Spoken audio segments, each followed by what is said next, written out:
Today, I'll show you a quick and easy, delicious, nourishing smoothie recipe.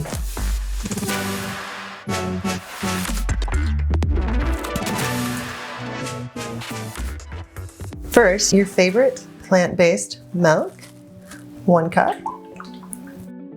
A frozen banana, hemp seeds, frozen blueberries, protein powder, some almond butter. I love the Philosophers Stoneground. It's what we use to make our Lulus chocolate mocha butter cups.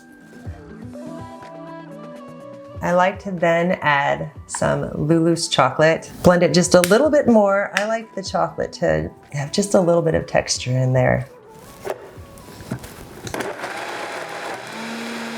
And that's that. For a finishing touch, I like to add a few raw cacao nibs.